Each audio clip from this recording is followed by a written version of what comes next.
Maybe I clicked her off. Darn it. Okay, guys, we'll just get started. I'll have to apologize to her tomorrow. I do read a lot of stuff because I haven't tried to memorize all of it. And again, if you have questions, just ask me. I'm going to go over a few things pretty repetitively, so I hope you don't get too bored, but I think it's kind of cool. Rocky Mountain Community Land Trust. What do we do?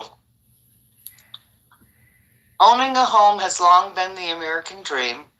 Despite this fact, the average working class family will never be able to realize this dream due to their economic situation.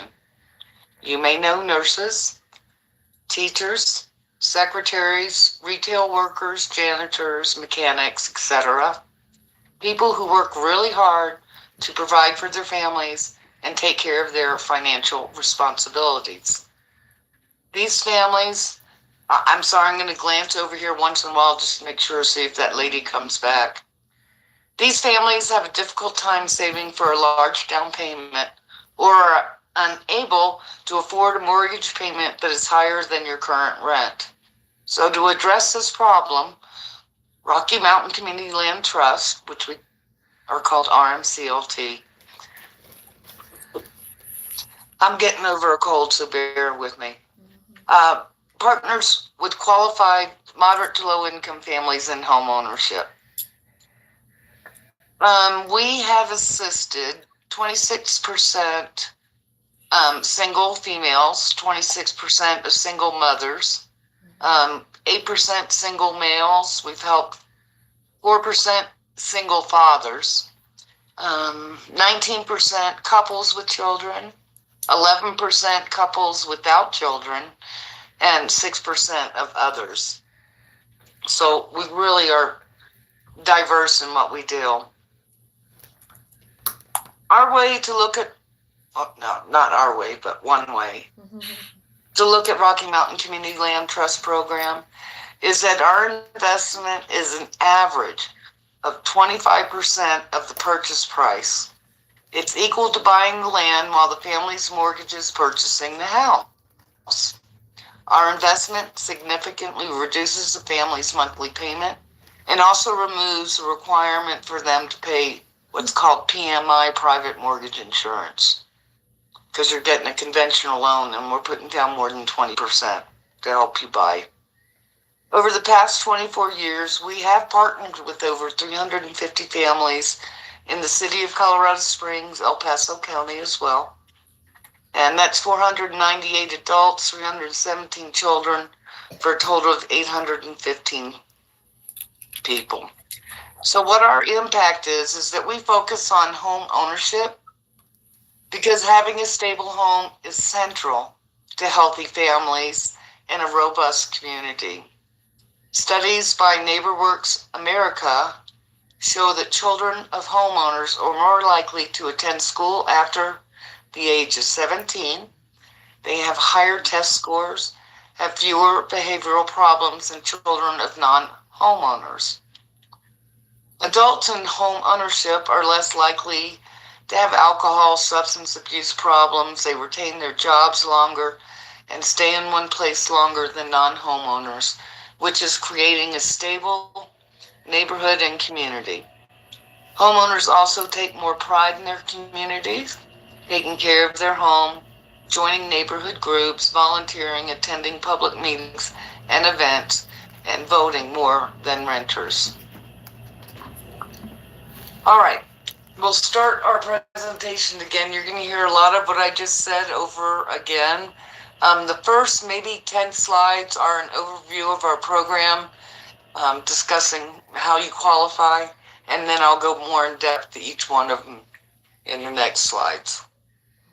Again, the mission of Rocky Mountain Community Land Trust, we were established back in October of 1996, and it is to partner with low to moderate income families in purchasing your first home while supporting you in your journey to becoming a successful homeowner. Through the resale of the existing inventory of permanently affordable homes, the land trust is able to offer new purchase opportunities to Rocky Mountain Community Land Trust qualified families looking to purchase their first home. Additionally, Rocky Mountain Community Land Trust seeks to partner with first-time homebuyers to purchase homes listed on the MLS that are within the city limits, Colorado Springs, which helps increase the Rocky Mountain Community Land Trust inventory and the choices of future families.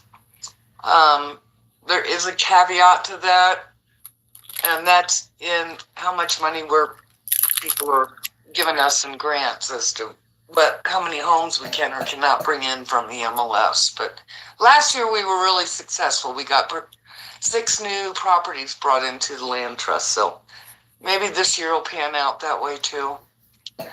Program eligibility. First and foremost, you have to be a first-time home buyer. You haven't owned a home in the last 3 years and 1 day. You have to meet the gross household income, which is at or below 80% of the area median income. So for 2025, these were the figures. We'll get new figures probably in April for 2026. You are required to obtain a conventional fixed rate 30-year mortgage from any one of our qualified lenders. That information I can send you, but also when you fill out an application, I send you this information as well. You need to participate with 1% of whatever the purchase price of the home is that you're wanting to buy. Sorry. Did I not bring my water up? Sorry, I'm getting over a cold, so I have to have my water. Well, it doesn't help that it's been super dry. I cannot believe how dry this winter's been. So I've never seen it like this ever. Number 5, before you close on a home, you need to attend a HUD certified first-time home buyers workshop. Neighbor Works down in Pueblo, they come to Colorado Springs once every 2 months. In the summer, they might come up once or twice a month. Just depends on the weather and if there's a demand up here. Everyone in your household must have legal status in the United States and have a Colorado ID. Which slide am I on? Okay, so we're going to talk about what's considered a first-time home buyer. HUD has a definition, and their definition is someone who has not owned a home in the last 3 years and that you have not been on a property deed. A displaced homemaker, maybe someone who's on title with the spouse, but she stayed at home and raised the children, or maybe it's a significant other, but the wife stayed home, was the homemaker. It could be a husband too, and was the homemaker, and now is off the title due to divorce or separation, and it would be separation in the way of common law. Excuse me, I can't believe that. The number 2 qualification is you have to have gross household incomes that are at or below these figures right here. So if you're an individual, a family of 1, you can earn up to $63,000. If you earn $63,100, you won't qualify, just so you know. Family of 2 is 72. Family of 3, you can earn up to 81. A family of 4, 90,000. Family of 5, 97. If you have a family of 6, it's 104,400, and it goes all the way up, I believe, to a family of 10 or 12. But I haven't seen that big a family yet, so we usually just go up to 6. Household income is the income of everyone who will live in the home initially during the purchase period. When you do send me your income, if you're getting child support, I need evidence of that. I need, if your children are getting Social Security or anybody in the household's getting Social Security or disability or anything like that, I need award letters because all that has to be considered as income with HUD. Okay. Our Rocky Mountain Community Land Trust will never income qualify you after you have closed and purchased a home. Our hope is that your financial situation improves due to the stability of permanent housing payment and because you'll no longer need to pay moving costs and the costs associated with renting a new place, like deposit and a half, and yeah, that's expensive. Been there, done that. We're going to discuss number 4, which is the contributions, which is 1% of the home sales price towards the purchase. That's what you have to participate with minimally because we're putting down the down payment. Or it can be $1,000, whichever is more. But as you all know, there is no such thing as a $100,000 home in Colorado Springs. There might be a condo somewhere, but anyway. Recent HUD guidelines have changed the requirement for funding our program, and it does require that the buyer participate with that 1% of the sales price. When you're purchasing a home, let's say it's a $300,000 home. That's going to mean you're going to participate with $3,000. If you don't have the money, but you have a relative or someone who wants to gift you that money, that's fine. They may do that. But it is imperative that if you're getting a gift from someone, you let your mortgage lender know, hey, Uncle Joe wants to help me buy this house. There's a particular way that it has to be done. Money leaving their account into your account, it all has to be traceable, and that's why it's very important that you let your lender know that you're getting a gift, okay, before you accept any money from anyone. When you have found a home that you like and you're going to have your realtor write a contract to purchase a home, at the time that you're writing the contract, you have to write what's called an earnest money check. And this check is the seller that you're very interested in wanting to buy their home. Generally speaking, if it's a home that's in the land trust, and we try to stick at about $1,500 for earnest money, but I think a lot of realtors out there generally tell their sellers we should do 1%. So if it's a $300,000 home, they might ask for $3,000 in earnest money. All right, I'm going to run over this. Oh, one more thing before these numbers. When you do anything while you're purchasing, doing a radon test or a home inspection or anything, everything has to be paid by you. It can be paid with a debit card tied to your checking or savings account. It can be a check. It can be a check from your bank. It may be a money order, but you cannot put anything on a credit card because the credit card doesn't tell HUD that you have put your 1% in. It just says, I just went in debt. So keep that in mind, please. Okay, back to my screen. Excuse me, before you... Yes, I love you asking questions. Thank you. 2 questions. Well, one, were you intending to share your screen in presentation mode with us? Oh, God, you guys aren't seeing it, are you? No. No. Oh, blood. Can't believe I didn't. Oh, wait. Now it says we're viewing. It's, yep. Oh, Do you see it? I don't know if I picked the right share. Hold on. We're seeing the screen with the horses on it. No, I don't want that. Where is it?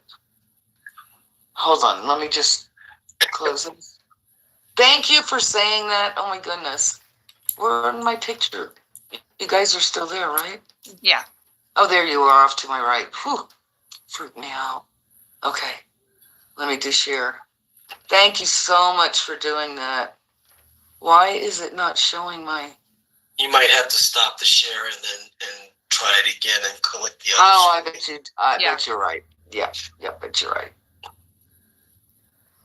And then, real quick, while she's doing that, if anybody needs the info for The class, I've got it. It's March 11th, 2026. It's a Wednesday from 9 to 3. And then I've got the info for the lady that you need to call to set it up if you would like it. I am so glad you said that because I forgot to mention, at the end of the presentation, please somebody help me remember, talk about all the attachments I sent you. I usually do that in the beginning when I was chatty Kathy. My other question was, Yes. Are the applicants constrained to get a house that's already in the land trust, or can they look at a house outside the land trust and then part of that purchase it's brought into the land trust? We can do that. It depends on what kind of funding we have available. Last year we were really lucky. We had quite a bit of money from Federal Home Loan Bank out of Topeka, Kansas. The state, we got pretty good amount of money from them. I think we got up to $65,000 from the state. And then we had homeowners that qualified high in the 200 plus mortgage bracket. And so their realtors were able to find properties that met our guidelines. And we were able to bring in new properties. And like I said, last year, I think we brought 6 new ones in, which we hadn't been able to do for a while. So, again, it's just going to depend on what kind of funding we have. Right now, I know that we've been awarded some grants. We just don't know when we're going to see that money yet. Okay. So if you have someone that wants to do that, give me a call and you and I can talk through it. Yeah, I'd like to talk with you offline and understand what your inventory is currently. I have plenty of time to do that for you. Thank you. Yes, and it's great because, I mean, we need new properties. The one thing we need more of is single-family homes, but they're ridiculously expensive. I can't believe how much. When I was a realtor, I used to sell some of those homes down in the southeast part of town for $90,000, $100,000. Now they're $300,000 and $25,000. I'm just like, oh my golly. You want to go on the other two? So I'm glad our program's here because it does help make a difference. So again, we're going to go back to the earnest money. In this situation, the seller only asks for $1,500 in earnest money, and that's going to be a check you write at the time that your realtor is writing an offer to buy the home that you just fell in love with. Rocky, oh, there she is. She did come back. Did I let her in? I hope I didn't do this to her again. I may have. Something's not working for her to be here. There she is. And the only reason I let her in is because I blew it when she tried to get in earlier. So, and then Rocky Mountain Community. Either, so. Hey, sorry I kept blocking you from coming in. It's all good. I'm just happy I'm here. Okay. Luckily, we're only on the 6th screen. Okay. But we will need to go over the early part with you, okay? Okay. Okay. Rocky Mountain Community Land Trust does charge an application fee. It's $95. If you can't write that check the day that you're writing your earnest money check, that's okay.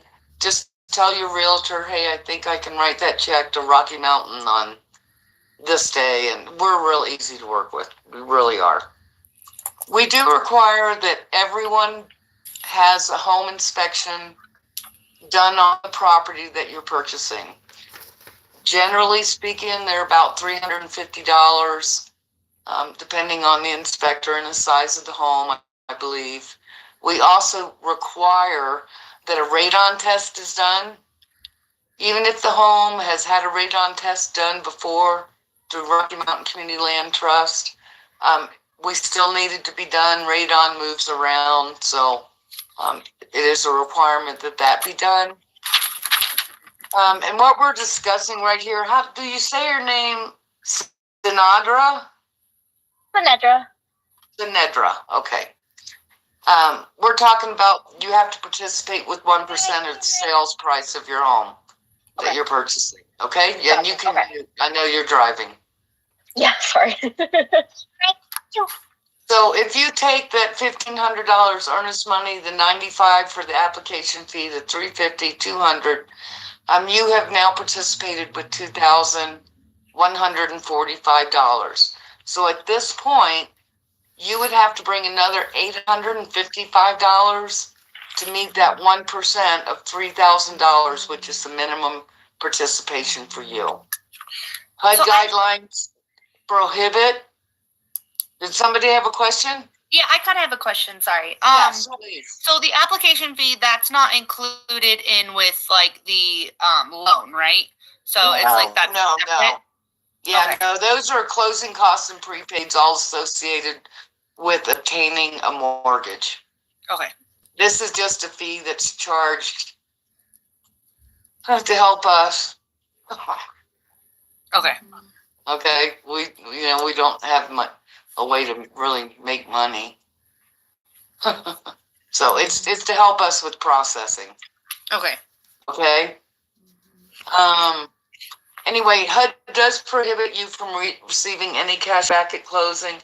So if there is cash, it'll be credited to maybe some land lease payments in advance, or maybe you're moving into a community that has a homeowner association. We would take that overage of money and maybe have it applied to a couple of your HOA payments. You cannot receive money back. Now, let's say the earnest money for this home that you're purchasing was $3,000. You're actually going to need $3,645 in order to close on this home if all of your closing costs and prepaids are being rolled into the loan. It is wise to always be prepared with another $500 to $1,000 in closing funds, just in case your costs exceed your loan amount that you have been approved for. Any questions on that? No? Okay. Now we'll talk about, before we start talking about meth, let me do this real quick. Well, I got all this here still stacked together. When I emailed all of you out the link to the Zoom call this evening, there's a ton of attachments at the bottom. One of the first ones is how to get on my waiting list. Okay? Tells you all the documents I need from you to put you on our waiting list. And then it also discloses that we have a $95 fee. There's declarations of citizenship, affidavit. There's a checklist. Mm-hmm. There's housing counseling documents I need. There's even what they call demographics, which was something the city of Colorado Springs had us doing. We haven't been getting much assistance from them over the last 2 years. Can't wait till we can again. There is also a form that's called the Home Buyers Education Agency, and that tells you everybody who offers that first-time homebuyer class. If you know people that might need a helping hand, there's a pamphlet that also says helping hands. And then there's a fact sheet about methamphetamines. And I have to send that out with everything that I send out. Okay. We're going to talk about right now, before we go to meth, is radon. I don't know if any of you are familiar. I'm sure Andre is familiar. Did I pronounce your name correctly? Yes. Okay, thank you. More often, informed buyers are having radon tests performed when purchasing a home. Discovering elevated radon concentration doesn't mean you need to walk away from the deal. Testing for and mitigating radon is easy and it is affordable. Radon occurs naturally. Radon is an invisible radioactive gas created from natural deposits of uranium and radium, and it's found in the soil. Radon is easily drawn into homes through cracks and gaps in the foundation, and they can reach concentrations that increase the potential for developing lung cancer. About 50% of the homes in Colorado have high radon levels.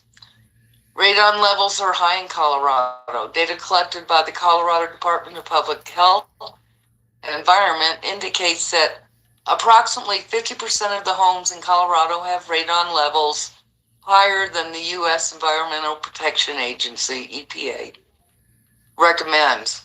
What they recommend is that it not exceed what's called 4 picocuries per liter of air. All of Colorado, not just the mountains or the foothills, is considered to be at high risk for elevated indoor radon levels. Radon levels can be elevated in a variety of structures. It can be in new and old homes. Homes built on all types of foundations, including what they call slab on grade, where they pour slab or cement and they build the home right on top of that. Or maybe it's on top of a crawl space where they put a small foundation wall and then sat a home on top of it. They're about, I don't know, they might be 4 or 5 feet deep, maybe. Or it may sit on a full basement. Radon exposure causes lung cancer. As uranium and radium breaks down in the soil, radon gas is created.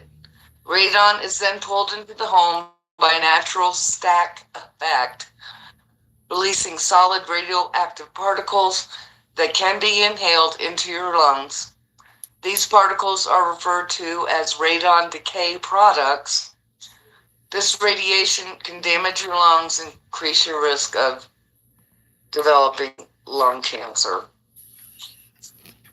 Radon levels can be fixed. If radon concerns are discovered during the home inspection process, they can be fixed through what they call mitigation. Normal real estate negotiation procedures can be used to resolve the cost associated with radon mitigation. So what that means is you're going to talk to your realtor, and your realtor is going to negotiate with the seller's agent and see what they can come up, make something work out for everybody. Excuse me. I've never had a cold as long as this one has lasted. I was watching my kids struggle for like 3 weeks. I'm like, I'm so glad I didn't get it. Ha ha ha. Testing. Test for radon during your inspection process at the time of resale. It is important to know what the radon exposure risk could be, independent of how someone else operates or lives in the home. Reliable testing devices and methods exist and are readily available to determine indoor radon levels.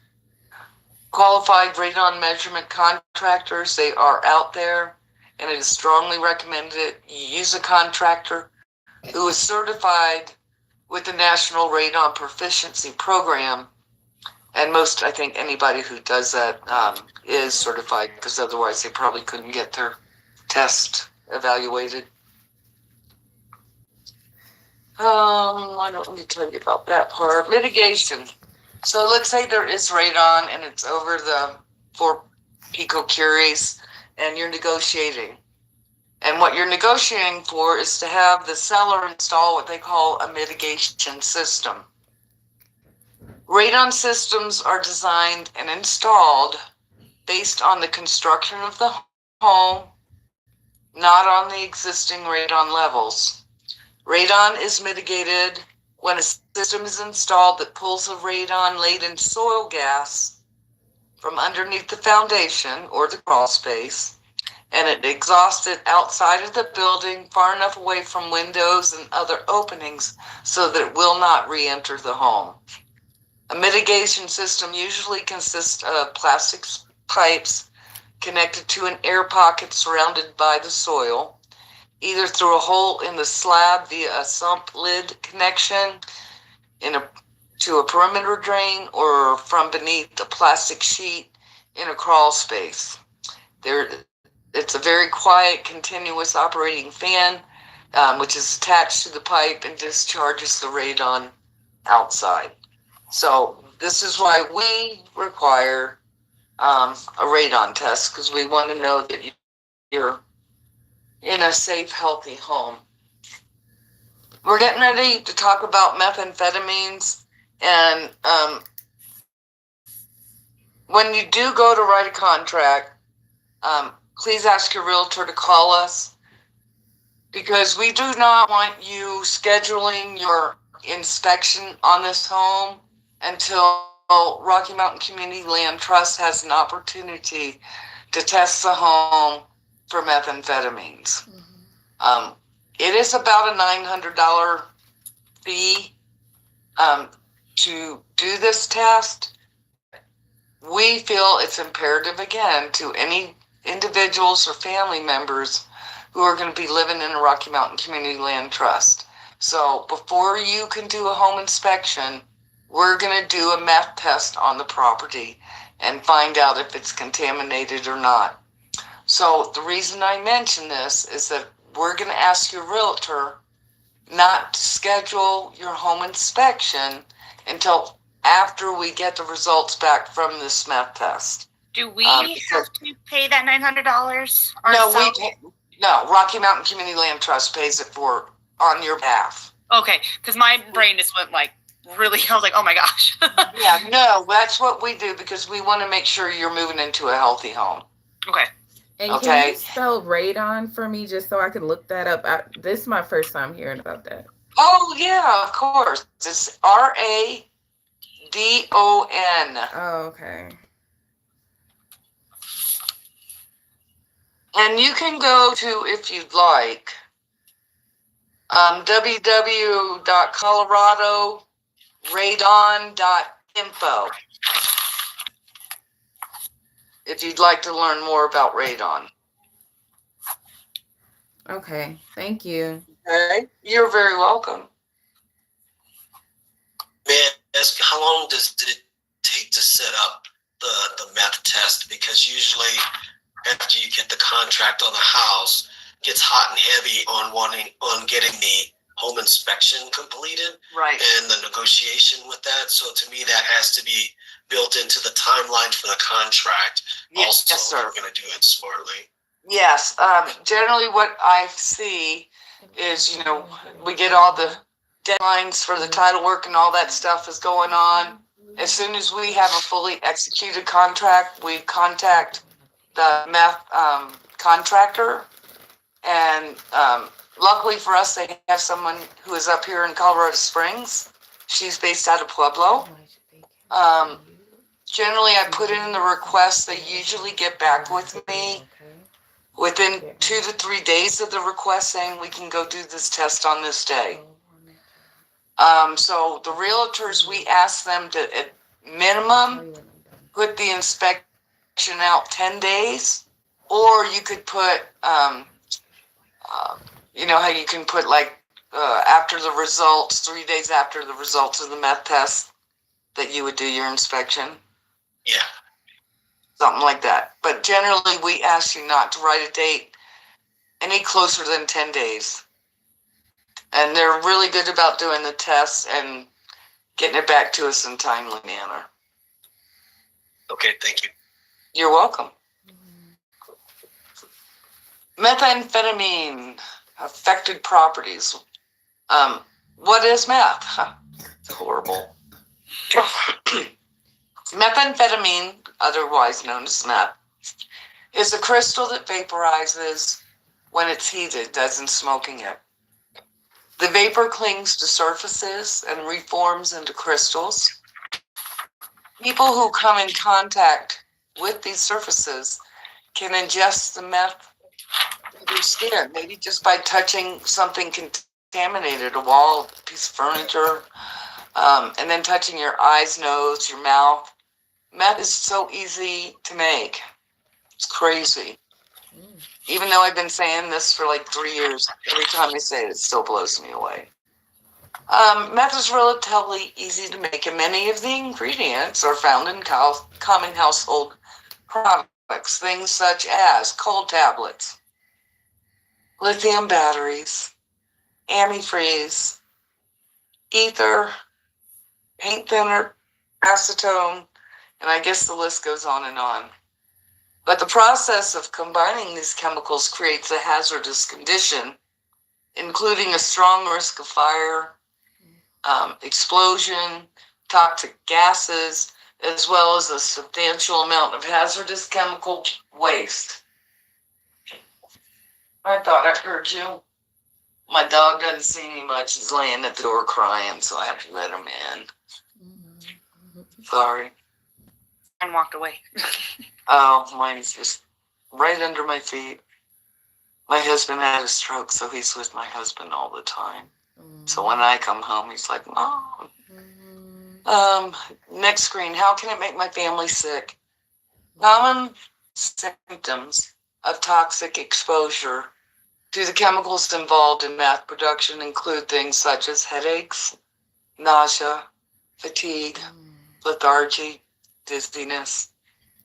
More acute exposure can result in similar symptoms, but as well as difficulty breathing, chest pain, cough, loss of physical coordination, skin irritation. It can cause chemical burns on your skin, your eyes, your nose, and in your mouth. Exposure can be even lethal. There's also a long-term risk of cancer, liver, brain, kidney damage, miscarriage, and birth defects. So you can see why it's so important to us to make sure that the home that you're moving into is a clean and safe home. Local meth statistics. We had a local industrial hygienist back in 2018 screen residential properties in both Colorado Springs, Pueblo, and Woodland Park. And as you can see, back in 2018, which is almost 20 years, it's so bizarre, 38% of the homes in Colorado Springs test positive. 58% of the homes in Pueblo were positive. 48% of the homes in Woodland Park were positive. I'm going to give you a little story, because everybody thinks everything only happens in one part of town, and it's not true. But this 38% of homes in Colorado Springs, I was a realtor for over 20 years. And we had an in-company transaction where we had a realtor representing the seller and a realtor representing the buyer. Back then, people didn't talk about meth. Anyway, it was a transaction that happened in a multi-million-dollar home. And everything went well. The new family moved in. And within a month, they were all deadly ill. Come to find out, there had been a lot of meth production going on in that property. So people always think, oh, it's just down in the southeast part of town. No, this was a very exclusive neighborhood, and it is found everywhere. It is not just in one area. It is all over the place, okay?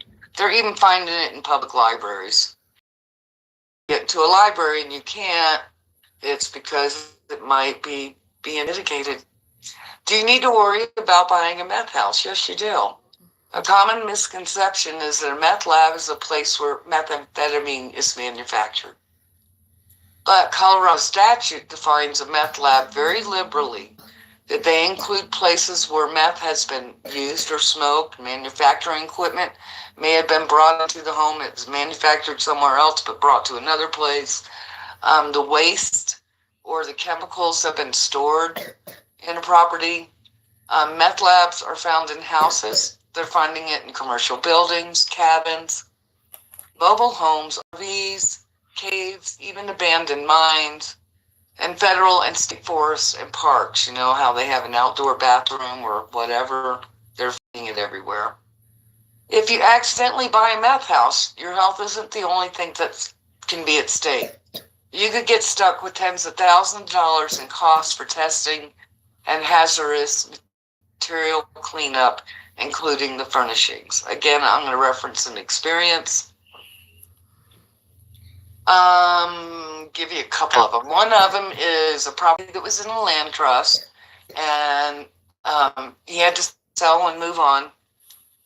So when he gave the property back to the land trust because he just couldn't hang around, we did a meth test right away. It was clean. There were things that needed to be done in order for the home to be back up to HUD standards. And I think we even had to put windows in that home. But anyway, we did have a lot of subcontractors in and out of the property. After all the subcontractors leave, we change the locks again, and then we test for meth again. 90% of the time it's clean, but we do sometimes do tests and it has been contaminated, and then we have to go in and fix the contamination and then have the property retested to make sure everything is taken care of. The other thing is, if you buy a home and it has meth and you have not done a test and you find out later, you can't go after the seller. The deal's done and closed. And you might be stuck, which we have had to do. We've had to take a home down to the 2x4s, put in all new subflooring, everything from the bottom up. And it's tens and tens of thousands of dollars. So again, this is why we test to make sure that everything's good for you. Furnishings and other possessions may become contaminated to the point of needing to be discarded to protect the inhabitant's health. Let's see, right? I just got new hearing aids, so I'm still dealing with that. Getting old. Go down. Okay, there we go. People who smoke or manufacture meth may leave behind invisible traces that can harm people for years into the future. If you would like more information about methamphetamines, you again can go to colorado.gov. I think you could just put in meth and it'll bring up plenty of stuff. The fourth qualification for our program is you need to be able to obtain a conventional loan. It needs to be a fixed rate 30-year mortgage, again, from any one of our qualified lenders. Because Rocky Mountain Community Land Trust, we are a land trust, there are only 3 lenders in town that we have found who have proven that they have a product that will work with our unique ownership type. Please, if they're not on our list, they're not approved. So if you want to get pre-qualified and be in the program, you need to use these lenders. Any one of the 3, they're all great. Okay. We have a lot of requirements and specifications, and these lenders do meet those things for us. Rocky Mountain Community Land Trust require several things. We require that the loan be a safe mortgage. There's no adjustments on the interest rate of your loan. Payment or loan amortization, such as a prepayment penalty. You moved into your home 2 years later, you won the lottery and you want to pay off your mortgage. We make sure that there's no prepayment penalty associated with your mortgage. We do not want you in what they call an ARM, which is an adjustable rate mortgage. It means that you might start at 3% and in 3 years they readjust your interest rate to whatever the going rate is. It's real complicated, but then you find yourself not being able to afford your home.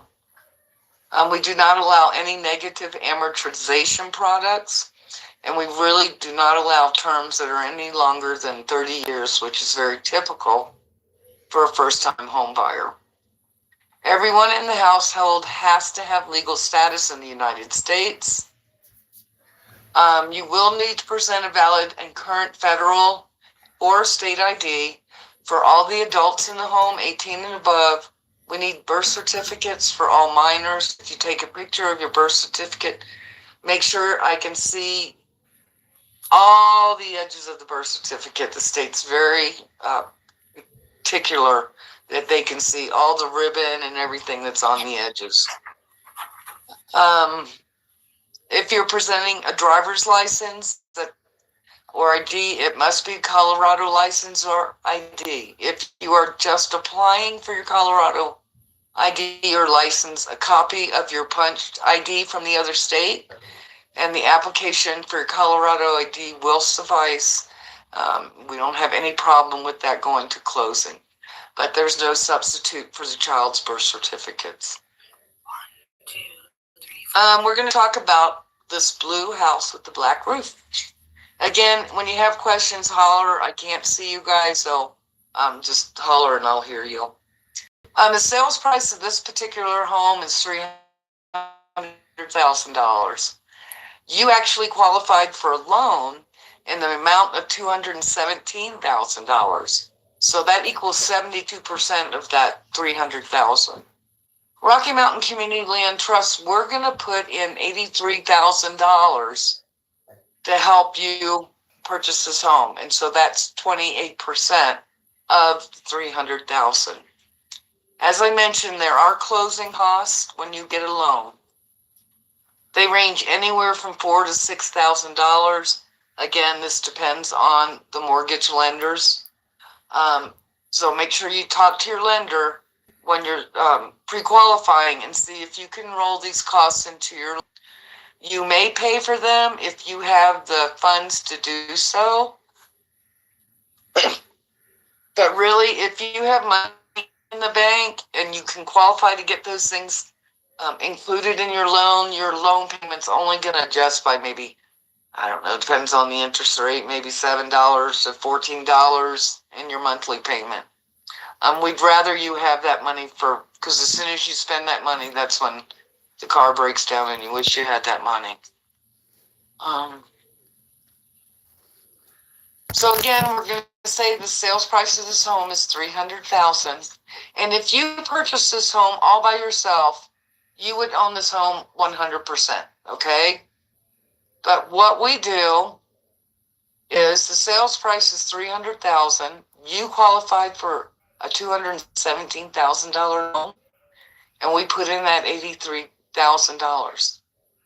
Regardless of what the value of the land may be, we call our investment 100% of the land and only 28% of the property.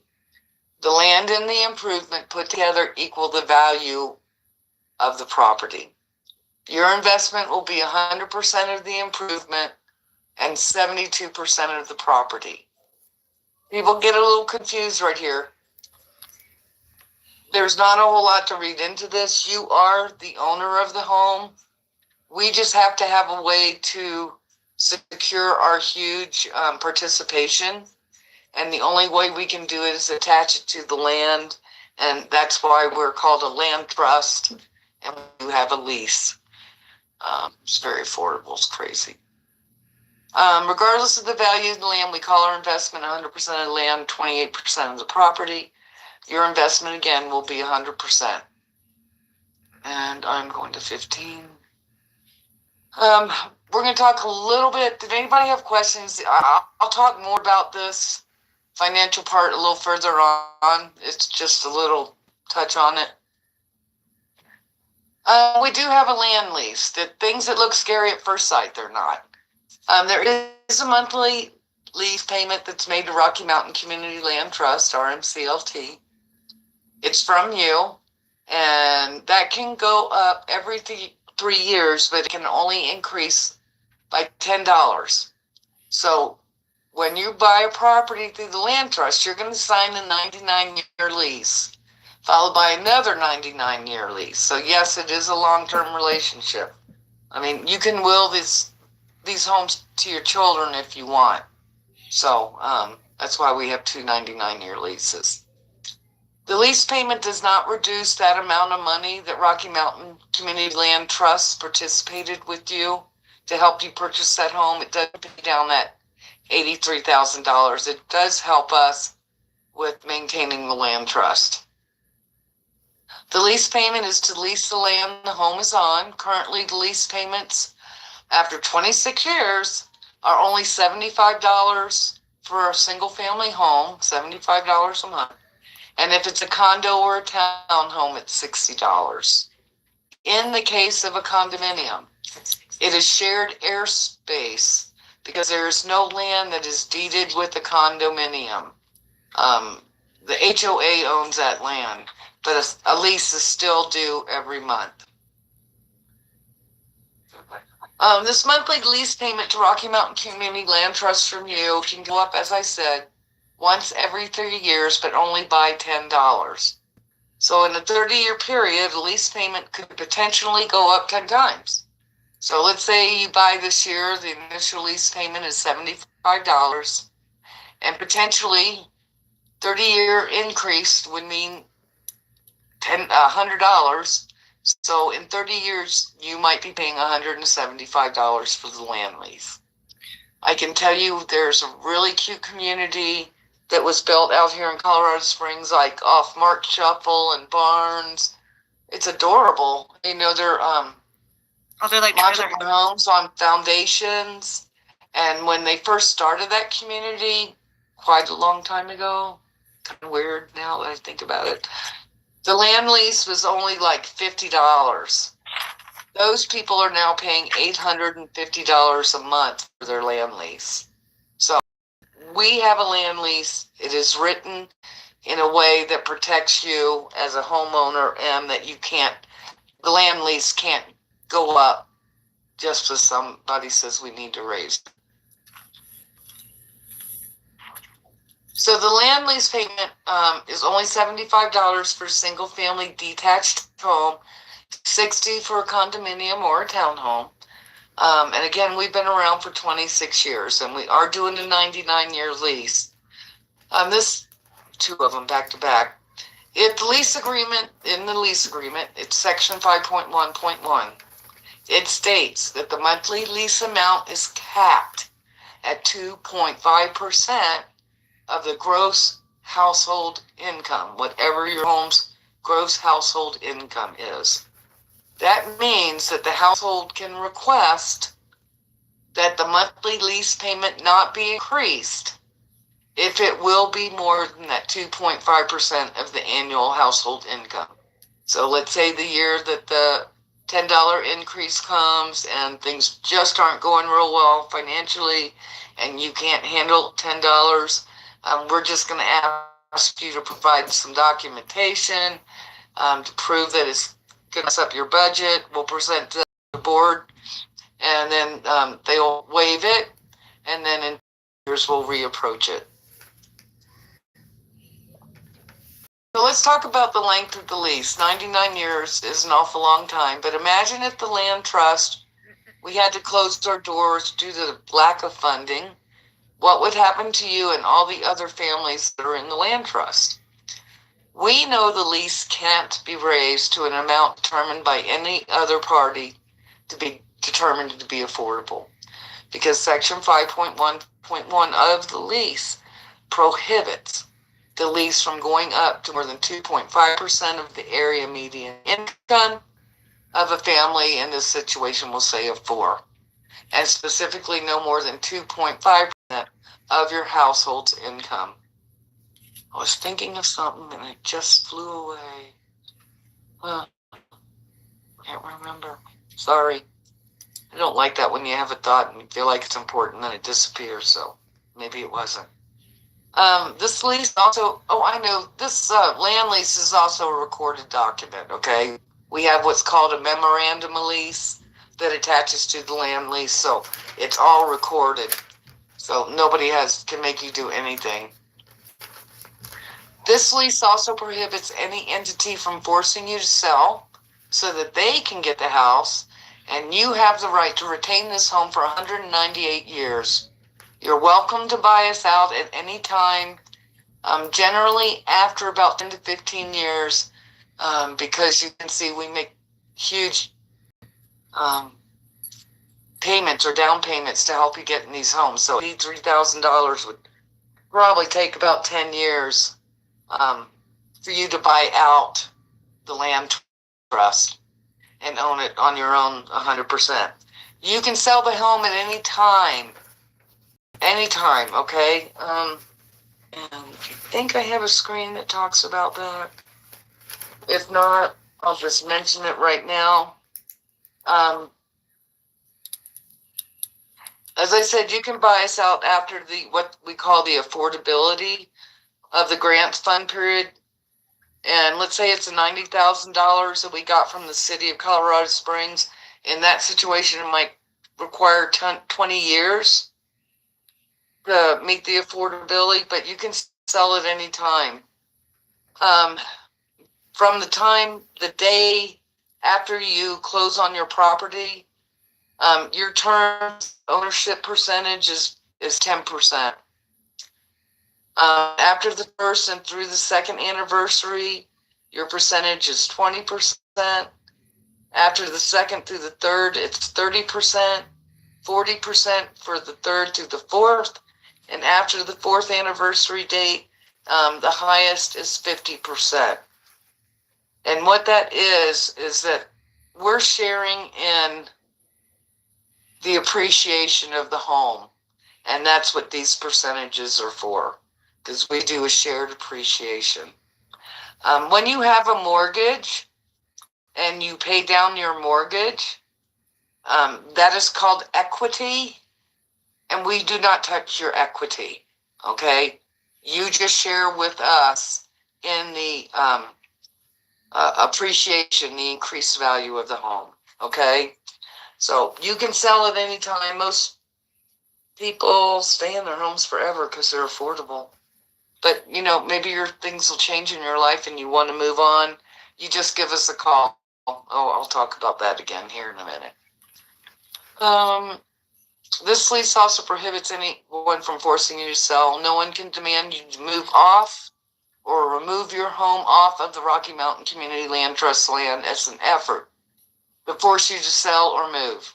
Our memorandum of lease is recorded, and it binds the lease of the governing documents for your relationship to and your responsibilities as a member of the Rocky Mountain Community Land Trust.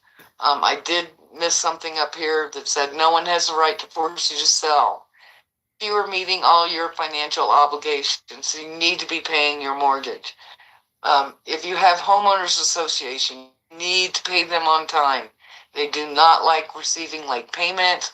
They love to give you a late fee for being late. So priority is your mortgage and your homeowner's insurance or homeowners association dues. And then you'll make the lease payment to us. Taxes on the property need to be paid, and you haven't broken the law. No one can force you out of that property. Your taxes are paid with your mortgage payment until your mortgage is paid off, and then you'll have to pay them on your own. You may have the option to become a board member of RMCLT. We have 15 members on our board, 5 of which have to be land trust homeowners, so that we can keep the whole board and everybody who's on it in the loop and address items that it may not be obvious to them, people that are not living in the land trust. So if something comes up, it needs to be discussed. You've got homeowners talking to other board members. Maybe their life is easy. They don't have to worry about money. But by having homeowners on the board, it makes sure that somebody is speaking up for our families. I hope this information helps you understand the purpose of the lease.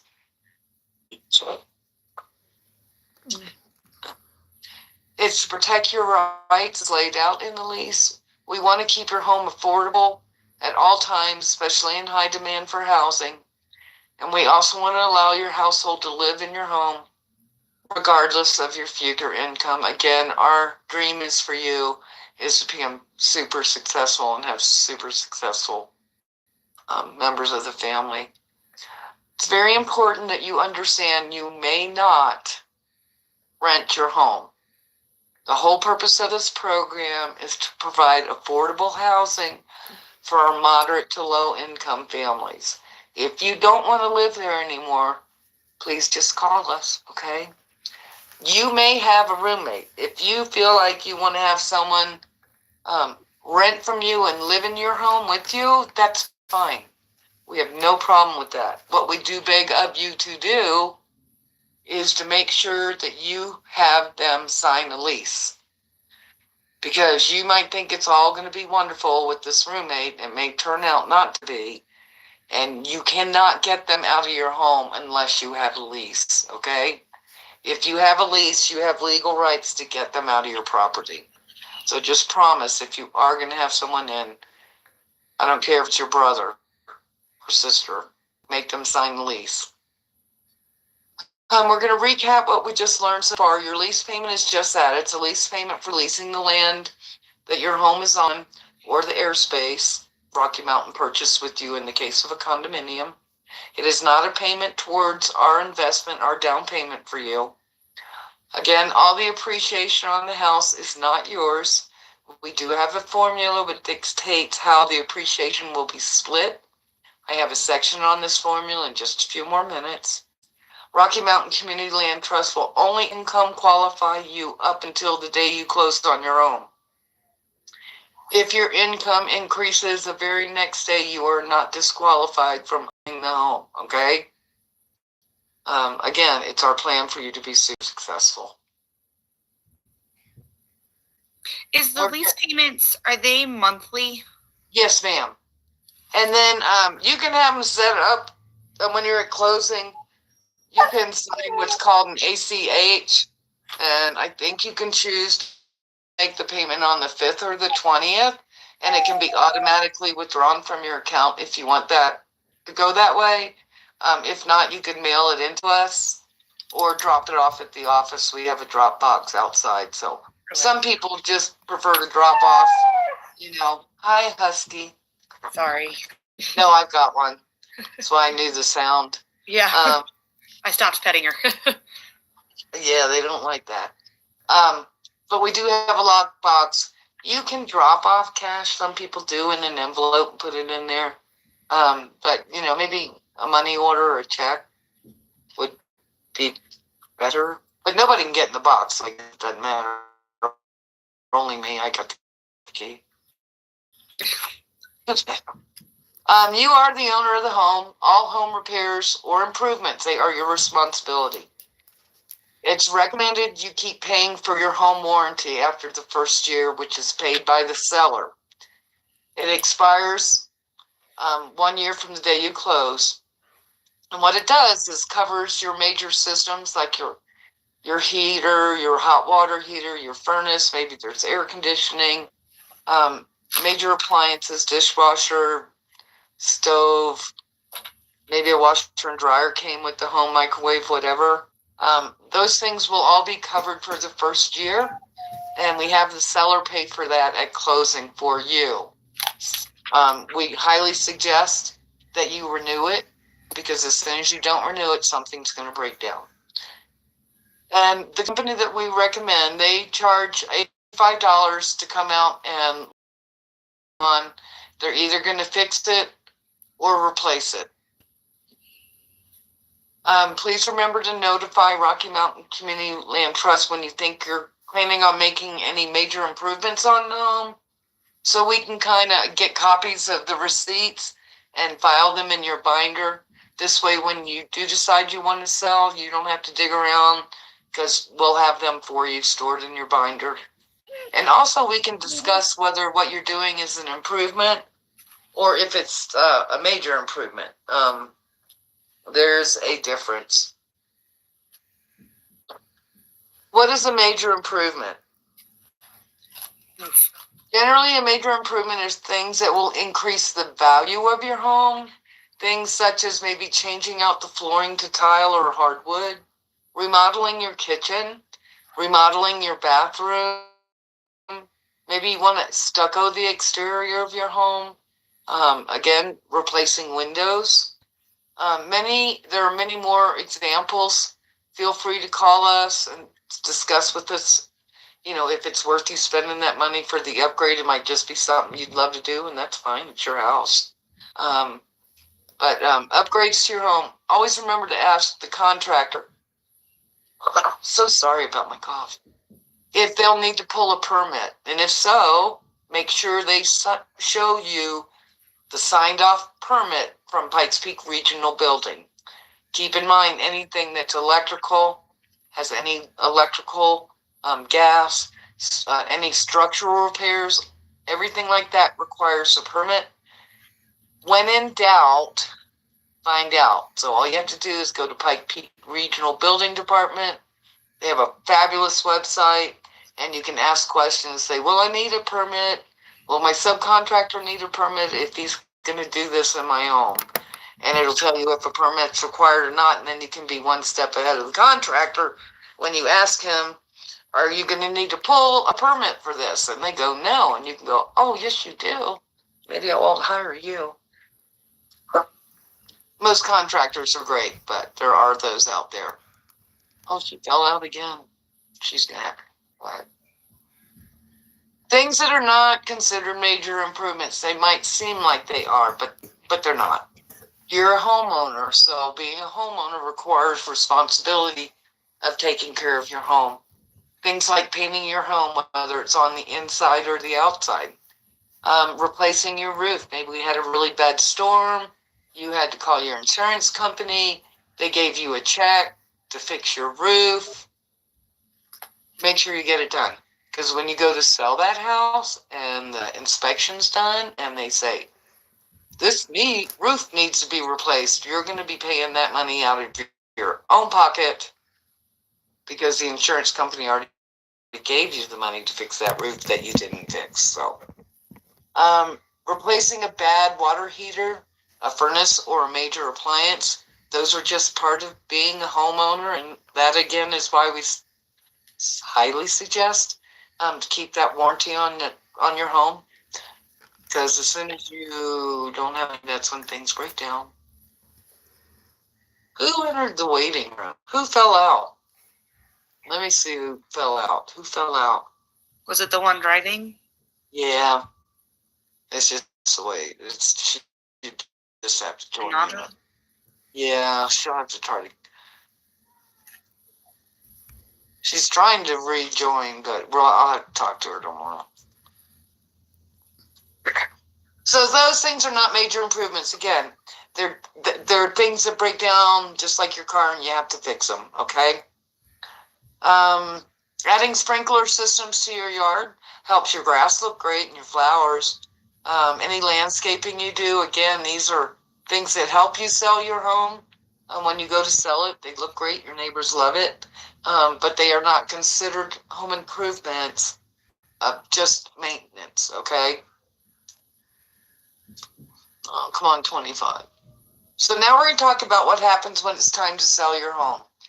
When it is time to move and sell the home, and you can do it at any time you want, you would call Rocky Mountain Community Land Trust. I'm sure Vicki will still be here. I think she's going on 14 years with the land trust. And she will help you calculate your portion of the proceeds and start the process of getting releases from the funders. Maybe the city of Colorado Springs helped with money, so there would be a deed recorded for that money. Maybe the state of Colorado helped you get in a home. There's going to be a deed recorded for that. Maybe Federal Home Loan Bank was able to help. Anybody that puts money in has a recorded deed. And then Rocky Mountain Community Land Trust will have a deed as well. Vicki is really the only one who can get those deeds released. You must contact Rocky Mountain Community Land Trust first, because your realtor will not be able to help until the net sheet is produced, and Vicki will produce a net sheet for you. And no one can release or request the release of the deeds from our grantors on your behalf. Only Rocky Mountain Community Land Trust can do that. So what does that mean? It means, remember how our mission is to keep a pool of affordable homes available to families. I wonder if I can just close that. affordable homes available to families 80% of median income and below. This is how it happens. RMCLT requests that you choose your own realtor, and if you need one, we can refer you. But what you're going to ask them to do is called a CMA, which is actually a current market analysis. This establishes the sales price of your home at that time. We will also need a copy of your most recent mortgage statement, because again, as I mentioned, you've got equity with your loan, with the mortgage that you paid down, and Vicki needs to know what that is when she's working out your net sheet, okay? I don't know why this happens, but you can't see the top of this, but we're going to kind of go back and discuss that little blue house with the black roof. The sales price of the home that you bought was $300,000. Again, your investment was a $217,000 loan, which was 72%. And then our investment, we put in $83,000, our funders did, and that's 28% equal to the value of the land. RMCLT's investment is based on the property and the needs of the family. We target between 20 and 25% investment, but the way the cost of homes are now, we're seeing ourselves having to put in more like 40% to make deals come together. So you got your realtor to give Vicki the new value of your home, which was now $320,000. You originally purchased it for $300,000, so the appreciation is $20,000. We share in the appreciation between the family, and it's based on the length of home ownership and the percentage of ownership. And that is where I mentioned that 10%, 20%, 30%, 40%, 50%, okay? In this situation, this individual has been in the home for 4+ years, okay? So the appreciation is $20,000. Your ownership was 72%. You've been in the home long enough that your years of ownership entitle you to 50% of the appreciation. And your share of appreciation is $7,200, which is approximately 1/3 of the total appreciation. Now, the equity on your home, you happen to have paid down $8,814 on your mortgage, and you add costs together, and your total gain at this time is $16,013, okay?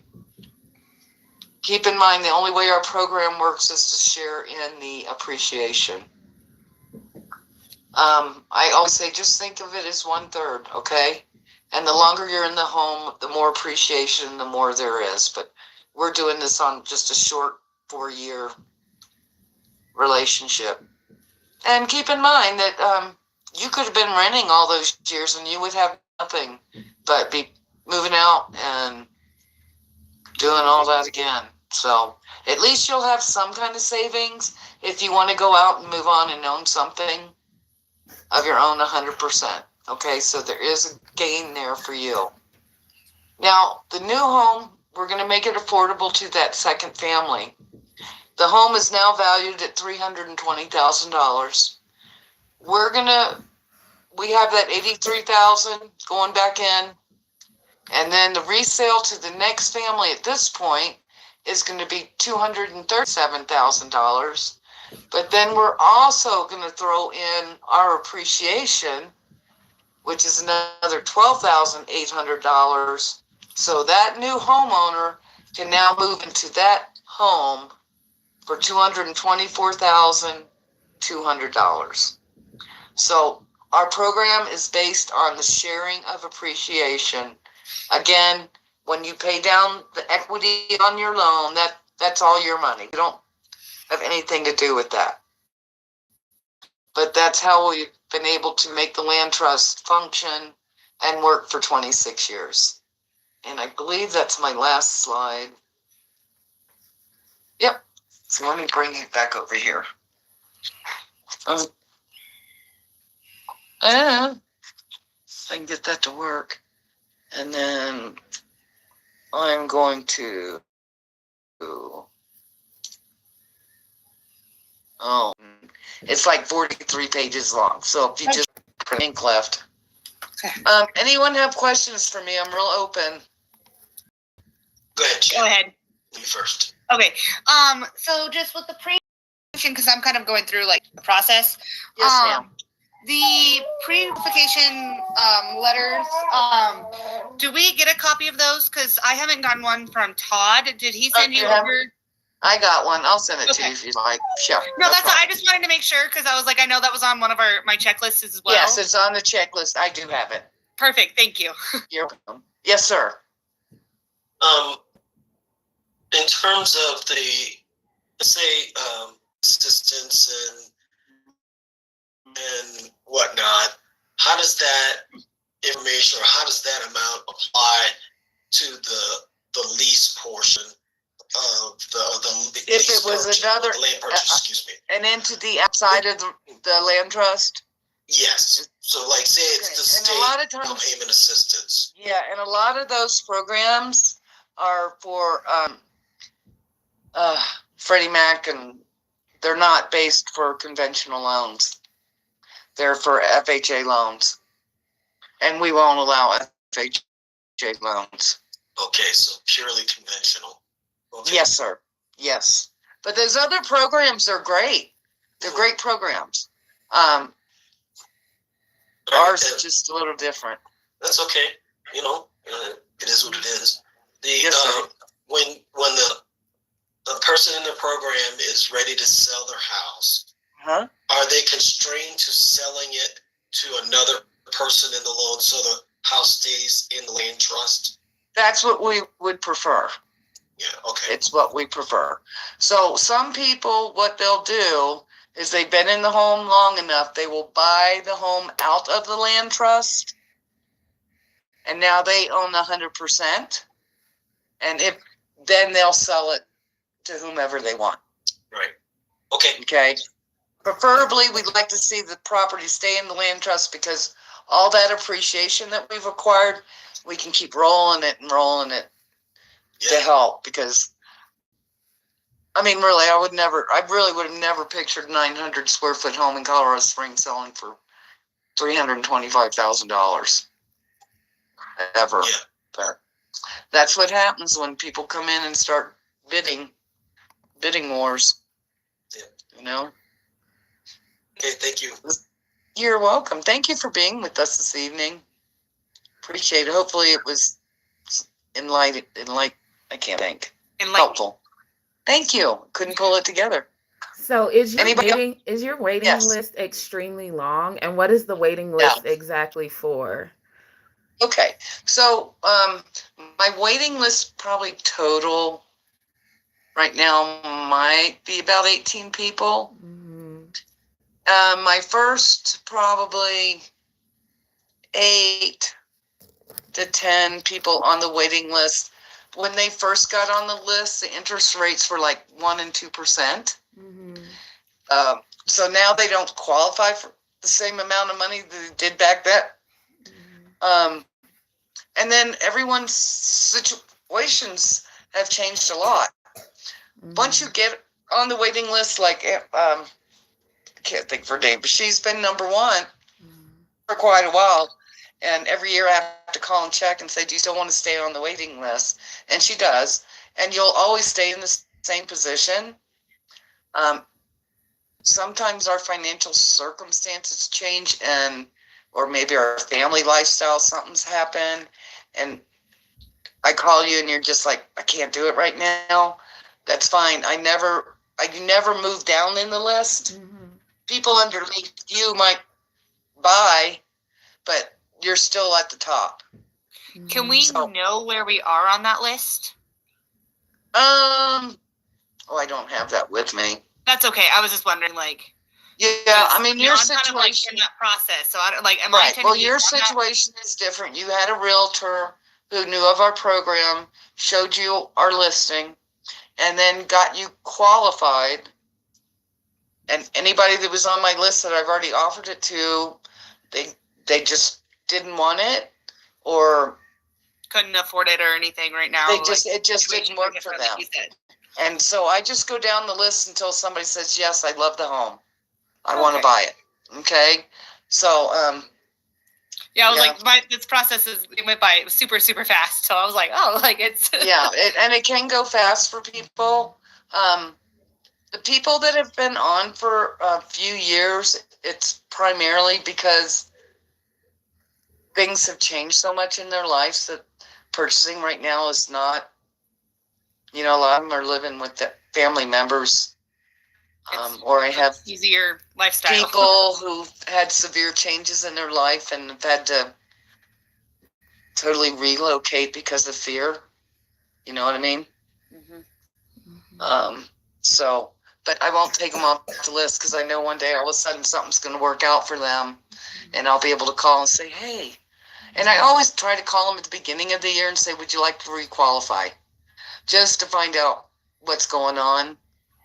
So that I don't bother them during the year and say, hey, I have a house. And they go, I'm sorry, I can't do it. But yeah, so my top of my list, they're probably going to sit there for another year or two. But I will tell you, I had a young lady, and when she first got on my waiting list, she only qualified for an $80,000 loan. Okay. But she's on my waiting list. And 3 years later, she was able to double the amount of the loan amount that she qualified up to $165,000. And she was able to buy a townhome this year. So, it's a really great program. And, and Wade would always go, where am I on the list? I go, you're in the same spot. You're in the same spot. Just, as your income and your life increases, just, call the lender and say, hey, I'm making this much more money. How much, and then they will send me an updated pre-qual letter, and I put it in front of the old one. I keep records of everything. And then I change it on my waiting list to say now approved for, $165,000 loan. So then when I go back to look, I look to see who's qualified for 160. Oh, that person, let me call you. And so the waiting again, list is for the homes that you guys have, but we can find a house on our own that you will help with? You can, but you need to have your realtor call me. Because right now, last year at the beginning of the year, we had a lot of funding coming our way. Where we were putting down 65, 70, in some instances $85,000. And that allowed us to bring something that was on the MLS into our program. But if we don't have a whole lot of funding, sometimes it's just waiting for a house that's in the land trust to become available. Okay. I am starting to see, because we have a lot of families, as I said, we've been around for 26 years. And so we have a lot of people who are having to change their lifestyle. Elderly people have to change things. And so right now, I see 4 houses, single family homes, coming back into the land trust this spring. Some people didn't have wills, so we have to wait for things to go through probate and all that stuff. But I think we'll probably over the next few years see a lot more of our single family homes becoming available. All I've seen really since I've been there is condominiums and townhomes. So I think, and there's some people that's what they need. They need a single family home. They don't want a townhome. Some people want to take care of the yard and have all that stuff. So okay, so it just depends. So it just depends on your funding. If you're able, maybe you qualified for a loan that's $150,000. And we have funding to make it so that you can buy a $330,000 home. Okay, but the home HUD has us, Mhm. they require the home be at a certain standard. They do not want us to allow our families and individuals to move into homes that are not in and meeting HUD standards. So we have to have it reviewed by a HUD inspector, I guess you'd call it.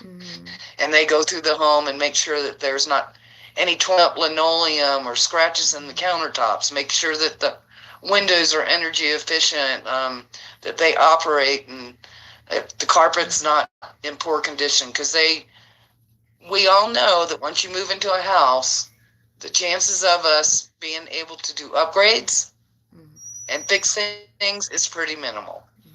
So we want to make sure that when you're moving into that home, it is in awesome condition, okay? Sometimes when we get homes back from our homeowners, maybe it was the original appliance that was in there 20 years ago. Now, we're going to have to find a way to get a new washer and dryer, maybe a new stove or refrigerator, and make sure that's in the home, because we can't just pass off something that's just going to get by. And last question, I think, what is the primary qualifications, the lenders that you work with, the 3 lenders, which did you send it to us in email? I can. Generally what happens is if you go to my website, and my signature is on the link that I sent with the Zoom link, and if you go down, you'll see in my a link to our website. If you open that up, all that information is in there. It's like the middle tab on there. It says, am I eligible or become a homeowner? What is it? I think it's like, am I eligible, about us? Yeah. And there'll be a drop down. So there's going to be drop down all menus. this information. Yeah. All that information's in there. Plus there's also an application that you can fill out. And once you submit the application, I start sending you a bunch of emails. Yeah. Okay. And I was gonna say, if anybody needs a great, do you have a realtor right now, or are you kind of still looking for one? I'm just now looking. I have a great one that she's actually sick right now, but has still been trying to contact me. So she is very great. Her name is Angelia Chinkafi. She's through Remax. But she told me all about this program, and within I would say a week, I have found a house. We've been making sure that the process is going. I barely started, and already I got pre-approved within days. So I've been in emails with everybody. The lender will let me know right away. My realtor is really great with Patricia and Vicky in there. So, and they've been saying hey, we're in contact with these guys for you. Cause my work schedule is kind of all over the place. So she's definitely really good. I was gonna say, if you want, I can always give you my number if you want to text me, and I can always give you her actual contact info. Okay. But it's been very, very helpful. Everybody, every time I have questions, everybody so far been this is this, this is this, this is, so far, I've said, I'm kind of further in the process. But within, I want to say, I've only been emailing Patricia, I think, for maybe a week. And where I've already found, my cute little townhouse that I love. So I've already looked at it. And so this program, I think, so far, it's worth it. Okay. What's your number? 719. Okay. 505. Okay. 5119. Okay. So yeah, my only kind of question, curiosity's sake, on average, these bank lenders, about how much are they looking for in income? Is it 3 months of income you have to show them or something? I don't know the lender side. I know that HUD requires us. So far, all I've had to prove is the most 6 most recent pay stubs. Okay. Just to make sure that you are kind of where you are and established. Okay. Sorry, I realized I was like I can help you. I with was this. joking, so thank Yeah. you. Yeah, Yeah, because we it's have the to, most recent ones. Make sure like you got your tax returns, your W-2s. Just make sure like you got, and they'll go over all of that with you. And she wasn't kidding when she says there's a checklist, because I've got both of them, and it's pretty much like she said it's the application, pre-qualification, 3 months of the most recent pay stubs, federal is that taxes. a baby? Do all I the hear a baby. baby? Yes. This is Oh, let me see your baby. Oh, come say hi. Oh, Oh, wipe your oh my little nose. goodness. Look, bend down so they can see Baby. and say hi. Oh my hi. God. Oh, He ran there's a away. big boy too. He ran away. But yeah, so pretty much like the checklist, and it's fairly simple. They will literally tell you like what you need to fill out. She's not kidding too when she says you're in contact with emails. I get 2 emails a day from Patricia and everybody. So it's they're very helpful with any questions. The checklist is pretty much down to earth. It's like the 6 most recent, which I think is about 3 months. So it's Okay, yeah. yeah. And then again, our funders have guidelines that we have to meet, and that's why we have to know all the income, what you're earning, maybe you're getting child support, whatever income is coming into the house, that we have to have all that, because we have to prove to HUD that our families are meeting the guidelines of the program. Okay. Oh, look at that. You got a handsome person there. Look, Hi. They said hi to you. What's your name? My name is Bobo. Elijah. He's being goofy. Oh, Hi, that's a Elijah. wonderful name. Hi, Thank Elijah. you. How old are your kids? Hi. He's 5. Hi. Aw. Hi. He's being shy. I was gonna say I have a almost 3-year-old, so if you want to meet up and go to a park, let me know. Oh, that would be awesome. Okay, I'm definitely gonna send you a text, especially with this process. Yeah, and everyone, feel free to call me anytime.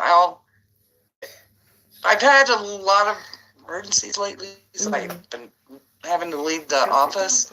But as soon as I get back, okay. I'll call you back. Otherwise, I'm there 90% of the time. Okay. Okay? Awesome, we'll do. Well, I can't thank you all enough for hanging out with me tonight. Again, I will send everyone a blank land lease so that you can look it over and understand it. I've read it many times, and it's just for the protection of you all and us, and then any of the funders. And then the PowerPoint presentation so you can look over it again. Okay? Thank you. You're welcome. Oh, we did good. We beat the 8 o'clock. Yeah. Yay! All right, everyone. Let me just make sure I have everybody circled on my little list. Okay. Here, baby, go over there. I'll be back 5 more minutes. Elisa, I'll get you in a second, you dear. still with me? Yeah, I'm still there you here. are. Yeah, There still you here. are. And I have Andre and Sinadra. Okay. She That's was right. on here a second ago, and then I don't know. She was like, Yeah, she's on and back off. again. Yeah. Shannon Carter, I know, and Yep. Sonisha.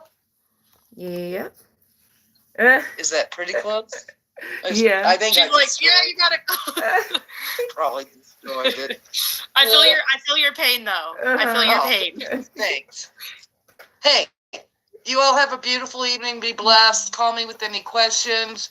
I'm here to help. Okay? Okay, Thank you, Patricia. Good night. Okay. All right. Good night, all. Good night, Night. everybody. Good night. Okay, so